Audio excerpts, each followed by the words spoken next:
ચાલો ભાઈ, આજે તો ખરીદી કરવાનો વિચાર કરી લીધો. ઓસ્ટ્રેલિયામાં ખરીદી કરવી હોય તો કોસ્કોમાં જવું સારું પડે, કારણ કે કોસ્કોમાં મોટી ક્વોન્ટિટીમાં, એટલે ગમે એ વસ્તુ તમે લ્યો તો 4 કિલો 5 કિલોના હિસાબે હોય ને હોલસેલના ભાવમાં હોય. એટલે આ હોલસેલની મોટામાં મોટી જગ્યા છે કોસ્કો. એક તો આવી જાય એરપોર્ટના જગ્યા ઉપર, તો તમને 45થી 1 કલાક તો પર્થમાં ઓસ્ટ્રેલિયાની અંદર પહોંચતા ગમે ત્યાં તમે રહેતા હોય, બાજુમાં રહેતા હોય તો અલગ વાત છે, ને તો 45 minutes to 1 hour by car તો થાય જ.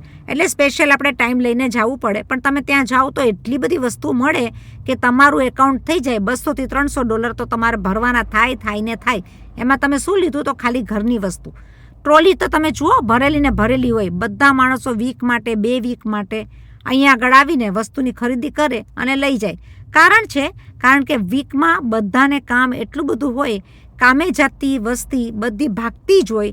સવારના વયા ગયા હોય, છોકરાઓને પિક કરવાના હોય, ઘરના કામ હોય, એટલે કામવાળી અને રાજરાણી એ તો ઓસ્ટ્રેલિયા જેવા દેશમાં શું, વિદેશના હરેક ગામમાં બધા જ કબૂલ કરશે. કરો છો કે નહીં? અહીંયા આગળ તો એ જ છે કે કામ કરવાવાળા ન મળે, મશીનો મળે છે, પણ મશીનોને ચલાવનાર પણ તો આપણે જ છીએ. એટલે એની માટે સમય પણ એટલો જ જોઈ જાય. તો કોસ્કો ફરવા આવીએ તો એની સાથે બધી ખરીદી થાય. ભાઈ, વાતો તો હું કરતી જાઉં છું, તમે બધી વસ્તુમાં નજર કરતા જાઓ, કારણ કે એકો એક વસ્તુ તમને જોવા મળશે. આ જે મૂક્યું છે ને કે જે લેડી ઊભી છે એ બધું ટેસ્ટિંગ હોય. તો કોસ્કોમાં તમે જાઓ તો તમને ટેસ્ટિંગ પણ ઘણી બધી વસ્તુ મળે. પ્લસ તેનું એવું છે કે તમે કોસ્કોનું કાર્ડ હોય એના કાર્ડ કઢાવવા પડે. $60 આસપાસનું કોઈ એવું કાર્ડ હોય છે.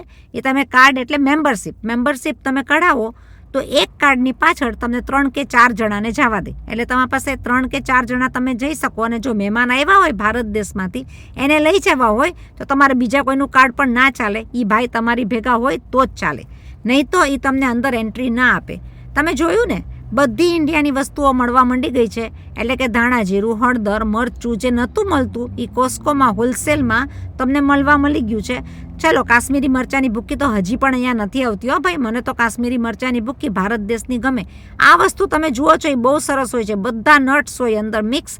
તમે સલાડમાં પણ નાખી શકો, ડબ્બામાં ભરીને કામે પણ લઈ જઈ શકો, છોકરાઓને ડબ્બામાં પણ આપી શકો. હેલ્ધીનું હેલ્ધી અને તૈયાર હોય કાપેલું, એટલે તમે સીધું ડબ્બામાં લઈને ખાઈ શકો. એટલે નટ્સ પણ છે, હેલ્ધી પણ છે, અને એટલી બધી વસ્તુ તમને મળે. ચોખાની તો બહુ મોટામાં મોટી રેન્જ હોય. એમાં 1-2 ચોખા જે હોય એ આપણને ફાવે એવા હોય. જે તમે જુઓ છો આ ચોખા બહુ જ સરસ થતા હોય છે સ્વાદમાં, અને $12 કે $13 જેવા ગણાય. $13ની 5 કિલોની ગુણી આવે, પણ સ્વાદમાં બહુ સરસ હોય છે, પિસોરી જેવા.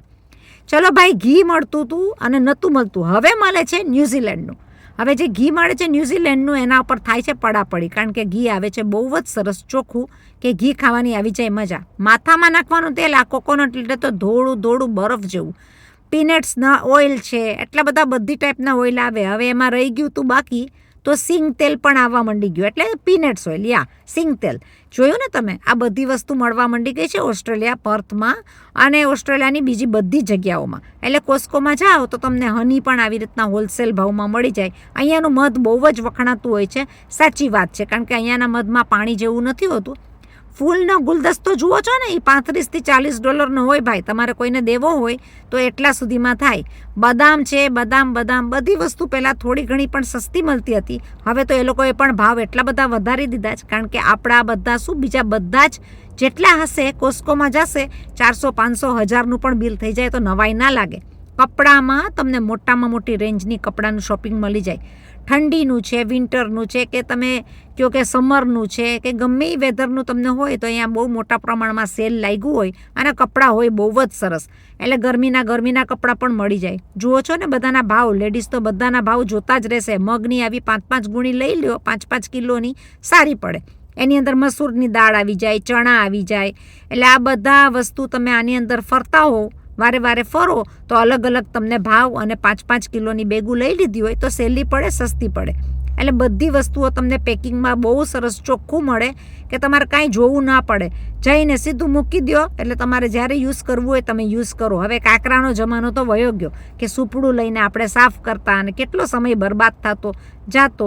હવે તો આ બધું મશીન ચોખ્ખું થઈને આવી જાય છે, એટલે ઘણો બધો ફરક પડી જાય. મરચાંની ભૂક્કી છે પણ ભાઈ એટલી બધી સરસ મજાની નથી હો, કાળી કાળી હોય છે.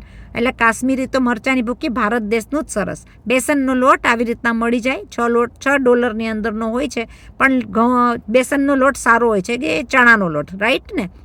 એટલે આવી રીતના તમારું બધું શોપિંગ થઈ જાય. ચીઝ છે, બટર છે, એક સાથે જુઓ છે ને, પનીર છે, ચીઝ છે, અને ખાવાની વસ્તુ પણ બહુ સરસ સરસ હોય છે અને ચોખ્ખી હોય છે. ઓસ્ટ્રેલિયામાં એ તો બહુ સારું હોય છે કે ખાવાનું બધું તમને ચોખ્ખું મળે.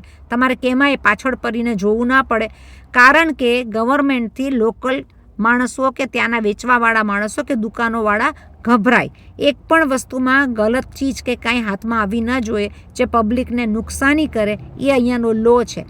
ઓસ્ટ્રેલિયાનો લો બહુ જ સ્ટ્રિક્ટ હોય છે કે તમે કોઈ પણ વસ્તુમાં ગલત વસ્તુ કરી ના શકો. હા ભાઈ, ટોયલેટ રોલનું છે, જ્યારે પણ એ બધી વસ્તુ પણ ટોયલેટ રોલ છે, રસોડાના રોલ છે, એ બધું છે, પણ મેઇન તો ટોયલેટ રોલ. જ્યારે ઓસ્ટ્રેલિયામાં કોવિડનો સમય આવ્યો હતો ત્યારે આના ઉપર બધાની તરાપ હતી. ટોયલેટ રોલ પહેલાં ભાગીને લેવા માટે જાય. ખાવાનું ઇન્ડિયન્સ ગોતવા માંડે, પણ ઓઝી છે કે બીજા વરણ છે જે ટોયલેટ રોલ વધારે વાપરતા હોય એ લોકો તો એના ઉપર જ તરાપ બહુ જ મારતા હોય. ખરેખર બધું એવું હોય છે, પણ ચાલો, પનીર પણ મળે 1-1 કિલોના હિસાબે. ખાવાની આ વસ્તુમાં તમે સરસ જગ્યાએ આવ્યા. એમાં કેક છે, પેસ્ટ્રી છે, એટલા સરસ એના ક્રોસાન્ટ હોય છે, કારણ કે એ લોકોની બેકરી છે એની અંદર જ. કોસ્કોની અંદર ફ્રેશ બેકરીમાં આ બધું ત્યાં ને ત્યાં થાય છે. અને ખાવાની જે મજા આવે, બન્સના તો આખા પેકેટ તમે લઈ લીધા હોય તો બહુ મસ્ત એની અંદર બધી વસ્તુ તમારી બની જાય. ફ્રૂટ જોયું, એકદમ ચોખ્ખું ફ્રૂટ હોય. આવામાં એપલ છે, બધી વસ્તુઓ તમે જુઓ ને તો બટેટા ને બધું મળે. ઓરેન્જ છે, જોતા જાઓ. આ બધી વસ્તુ એકસાથે તો મારાથી પણ નહીં બોલી શકાય, પણ તમને હું સાથે ઉતારેલો વિડીયો બતાડું છું. લીંબુ તો ભાઈ ઘરે ઘરે મળતા હોય છે, પણ જો આવી રીતના વેચાતા પણ હોય. જ્યાં ન ઉતાર્યા હોય ત્યાં લીંબુ વેચાતા તમને આવી રીતના મળી જાય. ચાલતા આપણે વિડીયો ઉતારીએ છીએ એટલે થોડું ઘણું આઘું પાછું થાય, કારણ કે આપણે કોઈ બીજાના પબ્લિકના વિડીયો ન ઉતારી શકીએ. તો ભાઈ આપણે બી ટ્રોલી ભરવા માંડી ગયા છીએ. ટ્રોલીમાં જો તમે જોયા ને, ચોખા લઈ લીધા. ચોખા એકદમ સરસ હોય છે આના, અને પર્સ થઈ જશે ખાલી. એટલે પર્સને આપણે લઈ લીધું છે ભેગું. ઘણી બધી વસ્તુ હજી લેવાની છે, જોઈએ છીએ, ગોતતા લેતા જઈએ છીએ. પાણીની બોટલનું પણ લઈ લીધું છે, ક્યારે ફરવા જતા હોય તો પાણીની બોટલ સીધી ગેરેજમાંથી ગાડીમાં નાખી દેવાય, કામ આવી જાય. સાચી વાત ને? જો આ સ્પડના બટેટા ત્યાં પણ વેચાય છે, એટલે કોસ્કોની અંદરના ભાવ થોડા વધારે હોય છે, એટલે આપણે સ્પડમાં લઈએ તો થોડો ફરક પડે. બધું વસ્તુ આપણે લેવા જઈએ તો લેડીઝનું એક કામ તો ખરું હોય કે આપણે હિસાબ કિતાબ તો કરીએ. રતાળુ ગાજર એટલે સ્વીટ બહુ ફાઇન અહીંયા મળતા હોય છે, જોયું ને તમે?